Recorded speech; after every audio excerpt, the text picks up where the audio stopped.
Penyakit yang sulit itu ada dua. Awas, penyakit sulit ada dua. Satu, penyakit hati, maradul qalbi. Ini susah. Menemukan obatnya sulit.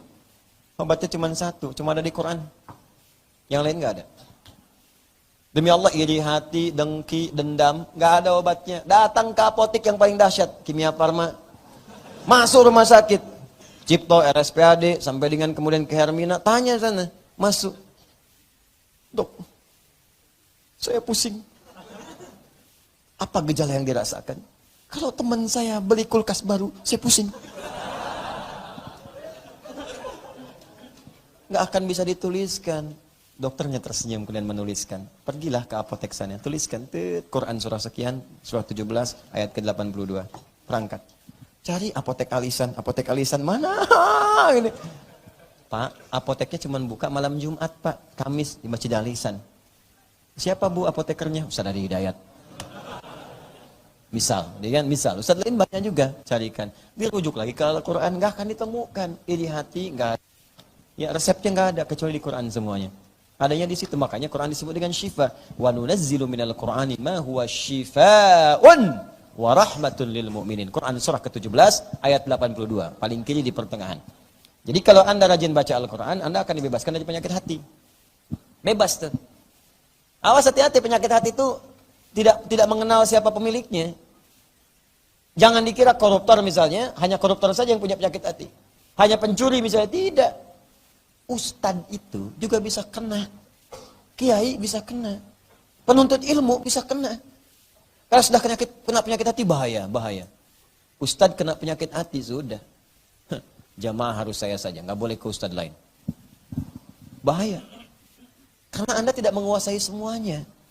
Ketika Anda berikan fatwa yang salah, salahlah semua murid Anda. Murid kena penyakit hati, bahaya lagi. Ustadznya bisa dimarahin.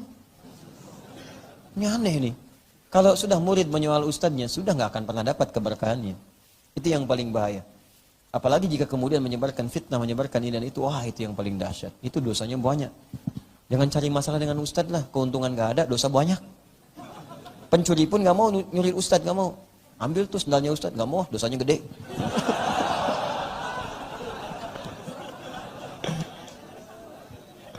Paham ya? Syifa. Nah itu satu.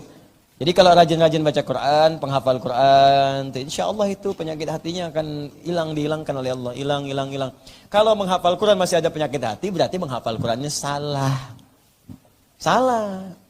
Karena menghafal Quran itu kalau dekat dengan Quran, itu nggak akan ada seperti itu. Yang rajin baca Quran nggak ada penyakit hati. Makanya rajin-rajinlah pejabat, rajin baca Al-Quran. Rajin. Ya, maaf ini, pedagang, pengusaha, rajin baca Al-Quran. Supaya bisa paham, kalau orang lain bisa lebih maju, jangan sakit hati, belajar. Karena rezeki sudah ditetapkan, nggak usah marah-marah. Oh, sampai sibuk bikin rezeki orang, sampai nggak tidur semacam-macam, rezeki sendiri nggak dikejar pada akhirnya. Ketemulah rezekinya di rumah sakit, di opname, datang rezeki. Udah, capek penyakit hati itu, capek. Ya, kalau nggak percaya silakan aja, capek. Kalau sudah rezeki ditetapkan, apapun bentuknya, jodohkah itu? Ya, apakah materi? Sudah nggak apa-apa. Ya, sudah, kita perbaiki diri kita. Ambil Al-Quran, mendekat kepada Allah, bacakan dia, lalu bertawakal kepada Allah. Ya, minta kepada Allah. Ya Allah, sentuhlah ia tepat di hatinya, supaya ia jadi milikku untuk selamanya. Wow. Catat.